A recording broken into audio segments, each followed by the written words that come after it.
Selamat pagi Dom Safian, semoga semuanya sehat dan tetap semangat untuk mengikuti pembelajaran pada hari ini. Baik, pembelajaran IPA pada hari ini kita akan belajar tentang materi sistem pencernaan manusia. Apa saja yang akan kita bahas? Satu, tentang makanan, yang kedua tentang organ pencernaan, dan yang ketiga tentang penyakit pada sistem pencernaan. Apa fungsi makanan bagi tubuh kita? Ya, masih ingat ya, pernah kita pelajari. Satu, sebagai sumber energi. Dua, bahan pembangun tubuh. Yang ketiga, pelindung dan pengatur tubuh. Bahan makanan yang berfungsi sebagai sumber energi yaitu karbohidrat dan lemak. Yang berfungsi sebagai bahan pembangun adalah protein. Kemudian yang berfungsi sebagai pelindung dan pengatur tubuh yaitu vitamin dan mineral. Di sini juga terdapat air. Air sangat penting bagi tubuh kita, salah satunya berfungsi sebagai pelarut. Sehingga makanan yang kita konsumsi sebaiknya tidak hanya mengenyangkan, tetapi kita juga harus memperhatikan gizi atau nutrisi yang terkandung. Paling tidak, makanan yang kita konsumsi harus mengandung 6 bahan utama ini. Jadi, mencukupi kebutuhan karbohidrat, lemak, protein, vitamin, mineral, dan air. Baik, kita akan membahas satu persatu. Yang pertama yaitu karbohidrat. Karbohidrat adalah sumber energi utama, tersusun dari unsur C, H, dan O. 1 gram karbohidrat menghasilkan energi sebesar 4,1 kilokalori. Konsumsi karbohidrat berlebihan dapat menyebabkan penyakit diabetes. Contoh karbohidrat adalah kelompok gula, kemudian pati atau amilum, dan serat. Gula dapat kita temukan pada buah-buahan, madu, dan susu. Sedangkan pati atau amilum bisa kita temukan pada kentang dan nasi. Serat itu pada roti gandum, sereal, dan kacang. Lemak. Lemak berfungsi sebagai cadangan energi dan melarutkan vitamin A, D, E, dan K. 1 gram lemak menghasilkan energi sebesar 9,3 kilokalori. Lemak tersusun atas unsur C, H, dan O. Ada 2 macam lemak, yaitu lemak tak jenuh dan lemak jenuh. Lemak tak jenuh berwujud cair pada suhu kamar, misalnya minyak nabati dan lemak dalam biji-bijian. Sedangkan lemak jenuh berwujud padat pada suhu kamar. Bisa kita temukan pada daging, susu, keju, minyak, kelapa. Lemak jenuh yang berlebihan dapat meningkatkan kolesterol yang sangat berbahaya untuk kesehatan. Sehingga sebaiknya kita juga harus memperhatikan tidak terlalu banyak mengkonsumsi lemak jenuh. Protein. Fungsi protein adalah untuk pertumbuhan dan mengganti sel-sel yang rusak, pembuat enzim dan hormon, dan pembentuk antibodi. Protein tersusun atas unsur C, H, O ditambah N atau S. Nah, protein nabati bisa kita temukan pada kacang-kacangan, protein hewani bisa kita temukan pada daging, telur, ikan, susu, dan keju. Berikutnya adalah vitamin. Fungsi vitamin adalah mengatur fungsi tubuh dan mencegah beberapa penyakit. Vitamin dikelompokkan menjadi 2, yaitu vitamin yang larut dalam air, yaitu vitamin B dan C, dan vitamin yang larut dalam lemak, yaitu vitamin A, D, E, dan K. Ini ada tabel vitamin, nanti bisa kalian lihat dari buku paket, dan bisa kalian pelajari, bisa dibaca-baca. Ada beberapa macam vitamin, ada 13 macam vitamin. Saya ambil contoh 1, vitamin A. Fungsinya membantu fungsi penglihatan dan kesehatan kulit. Sumbernya wortel, ubi jalar, saluran hijau, labu, daging, dan telur. Kekurangan vitamin A dapat menyebabkan gangguan pada mata. Atau misalnya saya ambil contoh vitamin C, menjaga kesehatan kulit. Kekurangan vitamin C dapat menyebabkan penyakit sariawan. Ya. Berikutnya adalah mineral. Tubuh memerlukan 14 jenis mineral. Misalnya ada Fe atau zat besi, I itu yodium, Ca kalsium, seng, fosfor, kalium, dan natrium. Fungsi mineral adalah pembangun sel, membantu reaksi kimia tubuh, mengangkut oksigen, dan pemeliharaan tulang. Nah ini tabel mineral, fungsi, serta contoh makanannya. Kalsium misalnya. Kalsium berfungsi untuk pembentukan tulang dan gigi, merangsang kontraksi otot. Sumbernya adalah keju, susu, tepung, tulang, kacang kedelai. Kekurangan kalsium dapat menyebabkan penyakit osteoporosis. Saya ambil contoh lain, misalnya Fe atau zat besi. Berfungsi untuk pembentukan hemoglobin sel darah merah. Defisiensi Fe atau kekurangan zat besi dapat menyebabkan penyakit apa? Ya, betul. Anemia. Berikutnya adalah air. 80% sel tubuh kita terdiri atas air. Sebaiknya minum air sebanyak 2 liter atau 8 gelas sehari. Fungsi air adalah untuk pembentuk sel dan cairan tubuh, pengatur suhu tubuh, pelarut, dan membantu pada proses pencernaan, transportasi, dan pengeluaran sisa metabolisme. Sehingga tolong ini diperhatikan, sebaiknya setiap hari mengkonsumsi minimal 2 liter air. Nah, makanan itu bisa diuji dengan menggunakan reagen. Amilum. Reagen yang dipakai adalah Lugol. Perubahan warna yang terjadi adalah biru kehitaman ketika ditetesi Lugol. Kemudian yang kedua protein. Reagennya adalah Biuret. Makanan akan berubah warna menjadi ungu dengan menggunakan reagen ini. Kemudian 3, glukosa. Reagen yang digunakan adalah Benedict. Perubahan warna yang terjadi adalah merah bata atau oranye. Lemak. Untuk menguji lemak, kita menggunakan kertas buram. Makanan yang diletakkan di kertas buram kemudian menghasilkan bagian yang transparan, berarti makanan tersebut mengandung lemak. Baik, kita lanjutkan ke bagian yang kedua, yaitu tentang alat pencernaan. Alat pencernaan terdiri dari 2 bagian, yaitu saluran pencernaan dan kelenjar pencernaan. Saluran pencernaan adalah alat pencernaan yang dilalui makanan, sedangkan kelenjar pencernaan adalah alat pencernaan yang menghasilkan enzim. Baik, kita lihat gambarnya. Mana yang termasuk organ pencernaan atau saluran pencernaan, mana yang termasuk kelenjar pencernaan.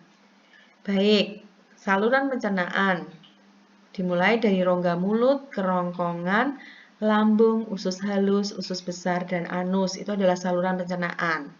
Kemudian kelenjar pencernaan adalah bagian yang menghasilkan enzim. Bagian mana?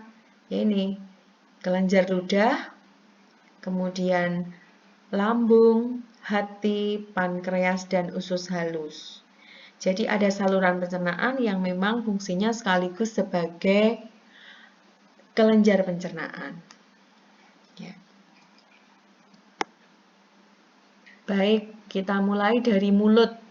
Di mulut terjadi pencernaan secara mekanik oleh gigi dan kimiawi oleh enzim. Jadi pencernaan mekanik itu mengubah ukuran makanan dari besar menjadi ukurannya lebih kecil. Kalau pencernaan kimiawi, pencernaan yang menggunakan enzim, menghasilkan zat baru dengan menggunakan enzim. Itu pencernaan secara kimiawi. Ada apa saja di rongga mulut? Terdapat gigi, ya, kemudian ada langit-langit, uvula, tonsil, dan lidah. Gigi. Ada 2 macam gigi, yaitu gigi susu dan gigi dewasa. Gigi susu itu adalah gigi sebelum tanggal. Jumlahnya 20, sedangkan gigi dewasa jumlahnya 32. Perhatikan gambarnya. Perbedaannya adalah kalau gigi susu bagiannya hanya geraham, taring, seri. Sedangkan gigi permanen di sini ada geraham belakang, ada geraham depan. Jadi perbedaannya ada 12 buah.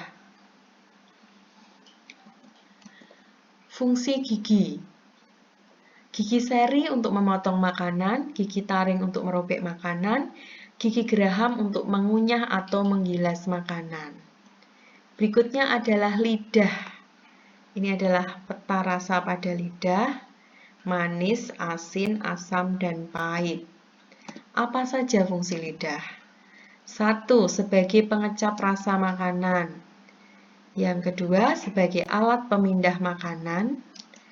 Yang ketiga, sebagai alat bantu untuk menelan makanan.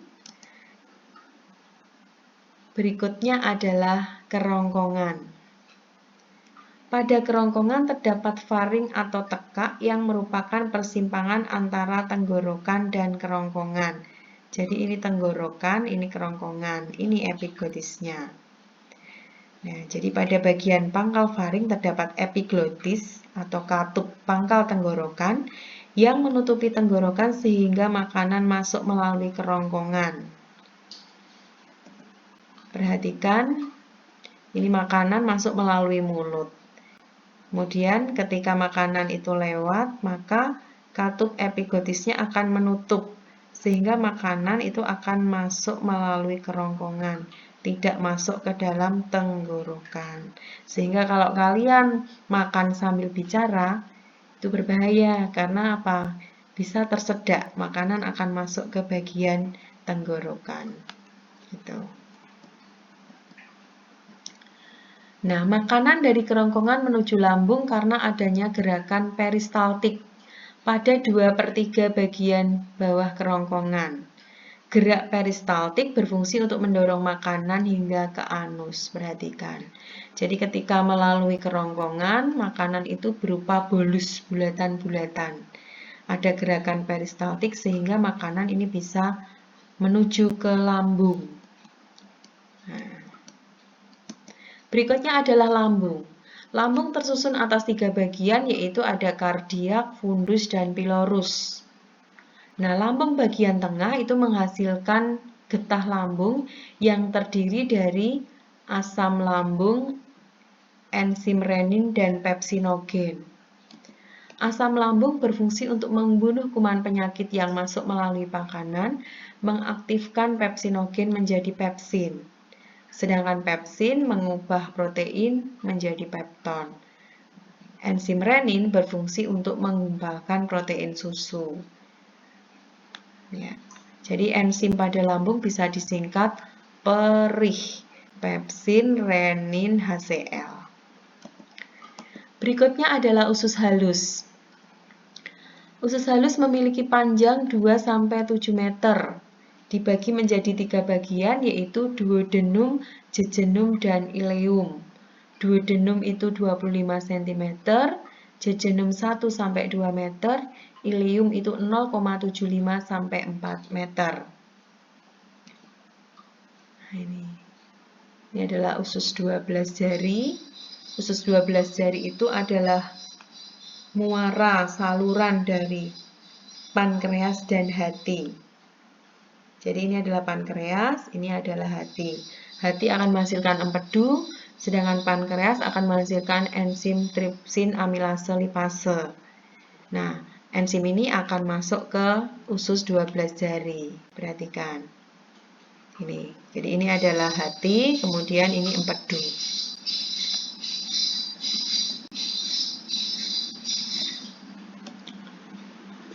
Usus 12 jari atau duodenum bermuara 2 saluran dari kantong empedu dan pankreas. Empedu yang dihasilkan oleh hati berfungsi untuk mengemulsikan lemak, sedangkan pankreas menghasilkan enzim tripsin, amilase, dan lipase. Kalau disingkat, enzimnya tali. Gitu. Tripsin berfungsi untuk mengubah protein menjadi asam amino, amilase mengubah zat tepung menjadi glukosa, dan lipase berfungsi mengubah lemak menjadi asam lemak dan gliserol. Berikutnya adalah jejunum, usus kosong. Di bagian ini terdapat banyak villi atau jonjot usus yang fungsinya untuk meningkatkan luas permukaan usus halus. Nah, luas permukaan usus halus karena adanya jonjot atau villi mencapai 264 meter persegi. Berikutnya adalah usus besar dan anus. Usus besar itu mempunyai bagian naik, mendatar, turun. Kemudian ini ada rektum dan anus. Proses apa saja yang terjadi di usus besar ini? Yang pertama adalah reabsorpsi, air, garam mineral, vitamin simbiotik, atau pengaturan kadar air pada sisa makanan. Kemudian yang kedua terjadi peristiwa pembusukan oleh bakteri Escherichia coli. Yang ketiga, proses pengeluaran atau peristaltik. Dan yang terakhir yaitu proses defekasi melalui anus. Jadi defekasi adalah pengeluaran feses melalui anus. Nah, berikut ini adalah tabel ringkasan enzim, tempat terjadinya atau tempat pembentukannya, enzim yang berperan, kemudian penghasil dan fungsinya. Misalnya saya ambil contoh mulut, tialin, penghasilnya adalah ludah, bahan dasarnya amilum, hasilnya maltosa. Lambung tadi enzimnya perih, pepsin, renin, HCl. Kemudian usus halus ini berasal dari beberapa tempat, yaitu amilase, lipase, dan tripsin berasal dari pankreas. Kemudian empedu itu berasal dari hati. Sedangkan enzim yang lain itu dihasilkan oleh usus halus itu sendiri.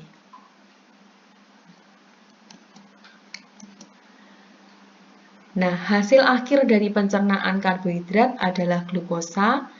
Hasil akhir pencernaan lemak adalah asam lemak dan gliserol. Hasil akhir pencernaan protein adalah asam amino. Kemudian garam mineral dan vitamin itu tidak mengalami pencernaan, tetapi langsung diserap. Nah, di dinding usus halus, proses penyerapan dan pengangkutan itu glukosa, asam amino, garam mineral itu akan diserap oleh pembuluh darah, diangkut oleh pembuluh darah, sedangkan asam lemak dan gliserol itu akan diangkut oleh pembuluh kil atau getah bening. Demikian tadi tentang organ pencernaan. Berikutnya yaitu tentang kelainan pada sistem pencernaan. Yang pertama adalah parotitis atau penyakit gondong. Penyebabnya virus. Jadi kelenjar air ludah itu membengkak sehingga besar di bawah telinga itu. Kemudian serostomia, penyakit pada rongga mulut yang ditandai dengan rendahnya produksi air ludah. Kondisi mulut yang kering membuat makanan kurang tercerna dengan baik. Berikutnya adalah tukak lambung, luka pada dinding lambung bagian dalam. Yang keempat yaitu apendisitis atau infeksi usus buntu. Nah, ini radang, peradangan, sehingga ini harus diambil apabila sudah terjadi peradangan. Diare atau mencret, infeksi bakteri maupun protozoa pada usus besar, menyebabkan proses penyerapan air itu terganggu, sehingga feses menjadi encer. Berikutnya adalah konstipasi atau sembelit, yaitu penyerapan air di dalam usus besar terjadi secara berlebihan, akibatnya feses menjadi sangat padat dan keras sehingga sulit dikeluarkan. Penyebabnya yaitu karena kekurangan konsumsi serat yang terdapat pada buah dan sayur. Baik, terima kasih. Demikian pembelajaran tentang materi sistem pencernaan. Silahkan bisa disimak kembali. Selamat belajar dan tetap semangat.